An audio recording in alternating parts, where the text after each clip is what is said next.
안녕하세요. 자, 통사 우리 원격 수업 시작해 보도록 하겠습니다. 자, 선생님하고 공부할 단어는 대단원 9예요. 미래와 지속 가능한 삶. 그 중에서도 소단원 2, 저출산 고령화 문제와 해결 방안에 대해서 이야기 나누어 보도록 하겠습니다. 자, 우리는 오늘 교과서가 필요하고요. 교과서에 여러분들이 밑줄 긋고 같이 필기하면서 수업을 들으면 될 것 같아요. 자, 저출산 고령화 문제. 대한민국도 역시 피해갈 수 없는 문제 중에 하나죠. 우리 대한민국도 저출산 고령화의 문제를 겪고 있습니다. 학기 출산율만 봐도 이렇게 계속해서 낮아지고 있고, 최근에는 몇 명이라고 0.8명까지 이렇게 내려가는 학기 출산율 계속해서 저하되는 그런 현상을 보이고 있어요. 자, 이렇게 우리 저출산 고령화 문제를 겪고 있다, 대한민국도 라는 걸 보여줄 수 있는 하나의 인구 구조, 피라미드 전망, 인구 구성의 변화를 선생님이 한번 가지고 왔는데요. 자, 지금 2020년에 살고 있는 현재부터 해서 40년, 70년 이렇게 전망을 하고 있어요. 자, 가면 갈수록 어때요? 유소년층, 0에서 14세라고 얘기할 수 있는 유소년층의 비중은 줄어들고 65세 이상의 노년층의 비중은 증가하고 있는 저출산 고령화 현상이 뚜렷하게 보이고 있습니다. 자, 그뿐만 아니에요. 자, 이 유소년층, 저출산이 되다 보면 시간이 지날수록 이 사람들이 뭐가 돼요? 그렇지, 생산 연령 인구가 될 건데, 이제 점점점 출생아 수가 줄어들다 보니까 시간이 지날수록 생산 연령의 인구도 감소하는 현상이 나타나고 있습니다. 그렇게 전망이 되는 거지. 자, 그럼 우리도 이제 노동력 부족의 문제, 그 다음에 부양비, 노년 부양비 증가의 문제, 이런 것들에 직면하고 있다. 이렇게 우리가 한번 이야기해 볼 수 있겠죠. 자, 그럼 우리 본격적으로 수업을 해보도록 할 텐데요. 교과서 어디를 필 거냐? 자, 256쪽을 피고 저출산 고령화 사회에 나타날 수 있는 문제와 그리고 이 문제를 해결하기 위해서 일본과 덴마크에서 어떤 정책을 펼치고 있는지 한번 살펴보도록 하겠습니다. 자, 먼저 일본에 대한 이야기입니다. 자, 일본 대표적인 어떤 사회예요? 그쵸, 고령화 사회 중에 하나인데요. 정확히 말하면, 그리고 우리 고령화 구분해봤잖아. 초고령 사회에 해당합니다. 자, 그거는 우리 이따가 그래프를 보면서 한번 이야기해 볼게요. 자, 일본의 인구는 2009년에 1억 2,734만 명을 정점으로 계속 감소하고 있지만 오히려 노인의 인구 비율은 계속해서 증가할 것으로 예상이 된다. 이렇게 나와 있습니다. 자, 실제로 일본의 노인 인구 비율이 어떤지 그래프를 통해서 한번 살펴볼까요? 자, 이게 2021년에 일본 정부에서 발표한 주요국 고령 인구 비율을 나타낸 자료입니다.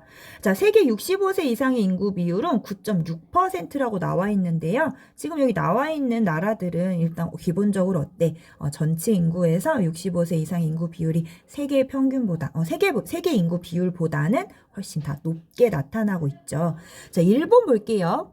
일본 같은 경우는 29.1%예요. 우리 고령화 구분할 때 전체 인구가 65세, 전체 인구에서 65세 이상의 노인 인구가 차지하는 비율이 20% 이상을 넘으면 무슨 사회라고 얘기했어요? 초고령 사회라고 이야기했죠. 일본은 이미 초고령 사회야. 인구는 감소하는데 노인 인구의 비율이 늘어. 그래서 전체 인구에서 노인 인구가 차지하는 비중이 계속해서 증가하고 있는 초고령 사회예요. 대한민국은 어때요? 우리가 살고 있는 한국 16.6%. 무슨 사회라고 할 수 있어요? 그치. 전체 인구에서 노인 인구가 14% 이상을 넘고 있으니까 우리는 고령 사회에 진입했다. 이렇게 얘기할 수 있겠네요. 그쵸? 그러니까 일본도, 우리나라도, 그리고 대다수의 이탈리아, 독일 이런 선진국들도 지금 다 고령화 사회에, 고령화의 문제를 겪고 있다. 이렇게 보시면 되겠죠? 인구의 대국인 중국도 고령화 문제를 겪고 있습니다. 자, 요런 추세를 보면서 다시 넘어가 보도록 하겠습니다. 자, 그래서 일본은 그러면 어때? 일본 인구가 감소하니까 생산 연령 인구, 즉 노동력이 충분히 확보되지 못할 거야. 그럼 이런 문제를 위해서 이제 이민자의 유입을 허용해서 일부 해결할 수 있는데 이민자의 유입 역시도 극소수만 허용하고 있기 때문에 심각한 노동력 부족 문제에 직면하고 있다고 해요. 지금 최근에 일본의 엔화가 계속 이제 점점 가격이 낮아지고 있지.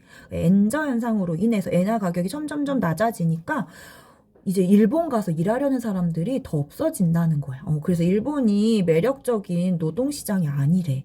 그럼 일본 같은 경우는 이제 이민자의 유입도 가뜩이나 적은데 사람들이 또 와서 일하려고 하지 않으니까 더욱더 노동력 문제가 심각하다. 이런 기사가 최근에 최근에 있더라고요. 그래서 일본은 그러면 노동력 부족 문제 해결하려고 어떻게 하고 있느냐? 그러면 어떻게? 자국민들을 좀 이제 활용을 해봐야겠지. 어떤 사람들? 노년층. 그리고 여성의 노동력을 활용하는 정책을 추진하고 있다. 그럼 노년층이 경제활동에 계속 종사하려면 어떻게 해야 돼? 건강해야지. 건강해서 새로운 의료 서비스 제공하는 정책을 시행하고 있고, 그리고 일본 여성들, 한편 일본 여성들은 일과 자녀 양육을 병행하기보다 둘 중 하나만을 명확하게 선택하고 있는 듯하다라고 하면서 결혼하지 않고 일만 하거나 결혼을 해서는 그냥 자녀 양육만 하거나 이런 선택들이 명확하게 나타나고 있대요. 뭐가 부족한 거예요? 그래서 여성이 일과 가정을 양립할 수 있도록 하는 정책들이 약간은 좀 부족해 보인다. 이렇게 우리가 조금 이야기해 볼 수 있겠죠. 그럼 뭐가 필요해? 그래서 여성의 노동력을 활용하기 위해선 일과 가정을 양립할 수 있는 정책들이 필요하겠다. 이렇게 이야기해 볼 수 있을 거예요. 자, 그럼 덴마크는 저출산을 해결하기 위해서 어떤 정책들을 펼치고 있느냐? 자, 월요 아버지 모임 이런 거를 운영하고 있대. 근데 이 모임은 정부가 지원하는 예산으로 운영된대요. 정부의 일종의 어떤 정책이겠죠. 그러면 정부가 이렇게 정책을 펼치면 기업들도 호응을 해야 되고 사람들도 참여를 해야 되잖아. 그러려면 기업의 인식이라든지 국민들의 인식도 변화해야 돼. 그래서 밑에 보면 이제 기업들도 인식이 변화했다라는 거야. 어떤 인식으로 변화했다? 자, 가정생활을 충실할 수 있는 여건을 만드는 것이 직원들의 만족도와 일의 능률을 높인다는 사실을 알게 되었대. 그래서 이제 덴마크의 기업들도 남성도 육아 참여를 반드시 지켜야 할 아버지의 권리로 인식하게 되었다. 그래서 기업의 문화 역시도 지금 바뀌어가고 있는 거죠. 남성이든 여성이든 동등하게 육아에 참여하는 문화가 확산되어야 돼 라는 기업 문화도 변화하고 있다 이런 얘기예요. 자, 2013년 기준으로 덴마크는 여성 경제활동 참여율이 75.6%이며 OECD 평균보다도 무려 13%가 높다 이렇게 나와 있어요. 2004년 이후에 덴마크에서는 누구나 영유아라면 어린이집 유치원을 이용할 수 있고 정부가 육아 부담을 덜어줌으로써 일과 가정의 양립이 가능해졌다. 그래서 덴마크는 정책도 이렇게 일과 가정의 양립을 할 수 있는 정책도 있고 또 기업의 문화 역시도 변화해서 이렇게 가정 양성평등의 문화가 확산되고 있는 게 보이시죠? 자, 그럼 우리 이걸 토대로 한번 정리를 해볼게요. 이제 멈춰놓고 필기하면 되겠지. 자, 자료 1. 일본의 기사를 읽고 저출산 고령화 사회의 문제, 고령사회 문제들을 한번 이야기해보자 했어요. 첫 번째 뭐예요? 이제 생산 연령 인구의 감소죠. 그럼 뭐야? 노동력이 줄어들고, 그리고 노동 인구가 노년층이 주로 일을 하게 되면 고령화로 인해서 생산성이 떨어지겠지. 노동의 생산성이. 경제 성장이 둔화될 수 있다. 이런 문제점이 있어요. 또 뭐가 있어? 총부양비. 총부양비 얘기했잖아. 총부양비는 뭐였어? 유소년 부양비와 노년 부양비의 합이야. 노년 부양비가 증가되니까 총부양비도 증가될 수 있겠죠. 또 이 노년 인구를 위한 또 복지시설의 확충이라든지 뭐 연금의 더 재원의 확보라든지 마련이라든지 이런 사회적 비용이 증가할 수 있다라는 문제점. 또 뭐가 있을까? 생산연령 인구는 줄어드는데 노년층은 늘어나니까 생산연령 인구의 노년층 부양 부담이 증가할 거예요. 이런 건 노년 부양비를 우리가 살펴볼 수 있잖아. 그래서 이런 거에 따른 세대 간 갈등의 발생, 이런 문제들이 발생할 수 있다. 이렇게 정리해 볼 수 있을 거예요. 자, 그럼 자료 2. 아까 덴마크의 정책을 참고해서 출산율 높일 수 있는 방안 뭐가 있을까? 국가의 정책. 그렇지. 그리고 또 사람들의 인식 변화. 기업의 문화 변화 이런 것들이 있겠죠. 자, 그럼 뭐가 있겠어? 첫 번째, 뭐 예를 들면 출산 양육에 대한 재정 지원. 우리나라도 재정 지원하고 있어. 아이를 낳으면은 뭐 얼마를 주고, 그 다음에 뭐 아이가 몇 세 때까지 한 달에 얼마씩 주고, 뭐 이런 재정 지원이 있어. 그리고 결혼 장려를 위한 공공 지원 강화. 그래서 뭐 신혼부부를 위한 임대주택 뭐 확충이라든지, 이런 뭐 보금자리를 마련해 줄 수 있는 정책이라든지 이런 것들. 그다음에 출산 여성의 취업 기회 확대. 이런 것들 뭐야? 여성들의 경력 단절을 우려하는데 그런 것들을 조금이나마 보완해 줄 수 있는 정책이 되겠죠.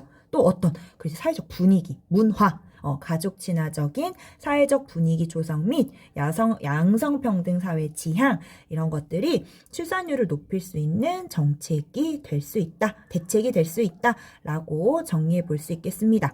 여러분들은 멈춤을 하고 필기를 받아 적으면 되겠죠. 자, 그럼 우리 오른쪽으로 가보도록 하겠습니다. 오른쪽은 그냥 한번 쭉 읽어보고 마무리하도록 할게요. 자, 고령 사회의 세대 간 정의 문제. 우리 정의 또 배웠잖아. 6단원에서, 그치? 정의가 뭐야? 그치? 공평하게 각자의 몫을 나누는 건데, 이제 고령 사회에서 세대 간 정의의 문제가 발생할 수 있다라는 얘기가 나와 있어요. 자, 세대 간 정의 문제란 현재 세대가 살고 있는 인류가 미래 세대의 인류를 위해 어떠한 도덕적, 법적 의무를 부담할 수 있는가의 문제를 의미한다. 자, 세대 간 정의의 문제들 중에서 어떤 문제 주목해보자. 국민연금 수익률 차이로 인한 세대 간 분배의 불균형 문제에 주목할 필요가 있다. 자, 국민연금이라는 거는 여러분들 많이 들어보셨죠? 이제 노령, 장애, 사망 이런 것들. 이게 뭐냐면 우리 국민들이라면 누구나 처할 수 있는 위험이야. 그치? 누구나 늙고 누구나 갑자기 다쳐가지고 불편해질 수 있고 그리고 누구나 죽어. 그래서 우리 국민이라면 누구나 처할 수 있는 위험 이거를 뭐야? 사회적 위험이라 그래. 그럼 누구나 처할 수 있으니까 어떻게 해야 돼? 미리 대비해야겠지. 그래서 미리 대비를 하는 대표적인 게 바로 뭐야? 국민연금. 미리 어떻게 대비해? 젊었을 때 18세에서 60세 미만 그래서 정기적으로 일정액을 납부해서 이렇게 노령에 늙었을 때 내가 장애가 생겼을 때 또는 사망으로 인해서 우리 가족들이 어렵게 됐을 때 그때 이제 미리 납부했던 거를 이제 그제서야 받는 거지. 이게 그게 바로 국민연금이지. 그래서 이런 국민연금의 수익률의 차이가 문제가 생긴대. 볼게요. 자, 고령 사회가 되면서 국민연금 수급자 수가 증가해요. 그렇지? 왜? 노인 인구가 늘어나게 되니까 국민연금 수급자 수는 지금 보다시피 수급자 수 이렇게 꺾은선 그래프로 계속 증가하고 있는 거 보이시죠? 계속 증가하겠죠. 앞으로는 우리도 이제 고령 사회 진입하기도 했으니까. 자, 연금 관련 지출도 역시 그럼 어떻게 돼요? 지출액도 늘어나고 있는 거 보이십니다. 자, 그러나 출산율 저하에 따른 경제활동의 인구 감소는 그럼 이 사람들 경제활동 인구는 미리미리 이제 노령 앞으로를 대비해서 국민연금을 내야 되잖아.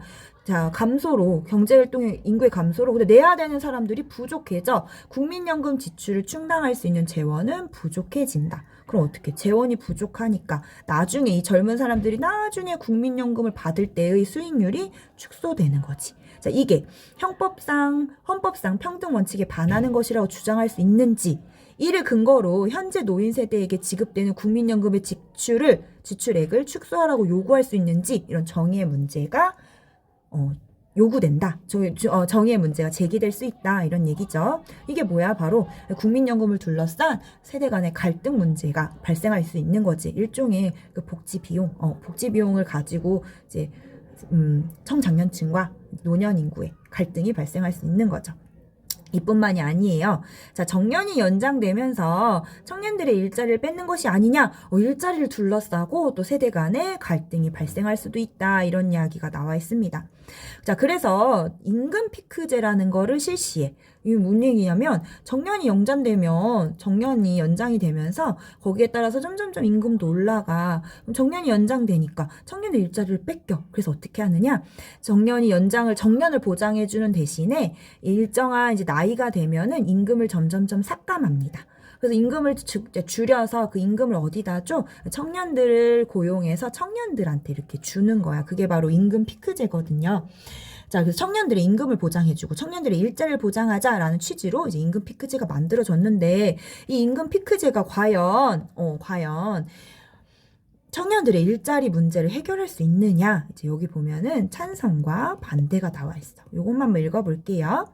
자, 정년이 연장되면 장년층에 대한 기업의 인건비 부담이 높아져서 신규 채용이 줄어들어요. 그럼 청년들의 일자리가 줄어들 수 있겠죠.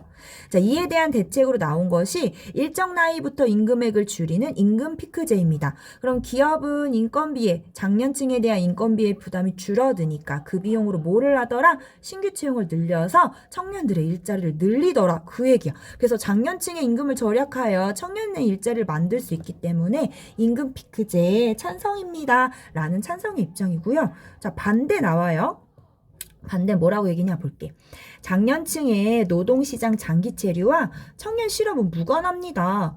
장년층의 고용과 청년층의 고용은 대체관계에 접근할 문제가 아니라. 그 무슨 얘기야? 장년층의 임금을 줄인다고 해서 이 임금이 줄어든 임금으로 청년들의 일자리가 확대될 것이냐? 그거는 아니라는 거야. 왜?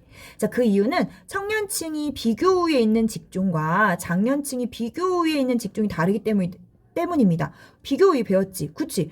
청년층이 장년층보다 상대적으로 잘하는 일이 있어. 그 일자리와 그리고 장년층이 청년층에 비해 상대적으로 잘할 수 있는 일자리가 다르기 때문에 장년층의 그 임금을 줄인다고 해서 결코 청년층의 일자리가 늘어나는 것은 아니다. 그래서 임금 피크제를 반대하는 이야기가 나와 있어요.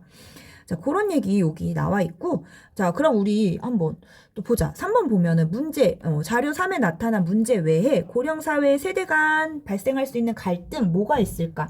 요 앞에서 다 했었어. 요 앞에 있는 거. 뭐야? 총부양비의 증가 문제, 사회적 비용의 문제, 노년층 부양 증가로 인한 세대 간의 갈등, 또 뭐? 가치관의 차이, 이런 것들이 발생할 수 있겠죠. 그리고 자료 3에 국민연금액 축소 논란과 정년 연장 문제 중 뭐 한 가지를 선택해서 논의해보자라고 하는데 여러분들이 하나 선택해가지고 한번 청년 대표, 노인 대표, 정부 관계자 입장에서 어떤 이야기를 할 수 있는지 한번 고민해보시고요. 자료 여기 5번 문제도 역시 임금 피크제에 대해서 가나를 비교해보고 여러분들 임금 피크제가 과연 청년 실업 문제에 대안이 될 수 있는지 없는지 이 사람들은 뭐야? 가는 뭐야? 될 수 있다. 청년 일자리 임금 피크제로 더 확보할 수 있다. 나는 뭐야? 아니다. 비교의가 다르기 때문에 청년 일자리 확보될 수 없다. 청년 실업 문제 계속 더 지속될 거다. 이런 얘기 나와 있는 거죠. 그래서 여러분들도 한번 주장을 정해보고서는 여러분들의 입장을 한번 생각해보면 되겠습니다. 자, 그렇게 해서 우리 257쪽까지 마무리했고요. 여기 선생님 저 255쪽 아직 공부 못했는데요. 걱정 마세요. 오프라인으로 나갈 거예요. 자, 오프라인 나갈 거니까 걱정하지 마시고 오늘 이번 시간에는 256쪽과 257쪽의 내용들을 완벽하게 숙지해서 가면 되겠어요. 자, 그럼 우리는 여기까지 마무리하고 여러분들 슬기로운 원격 생활 잘 하시고 다음 주에 만나도록 합시다. 안녕.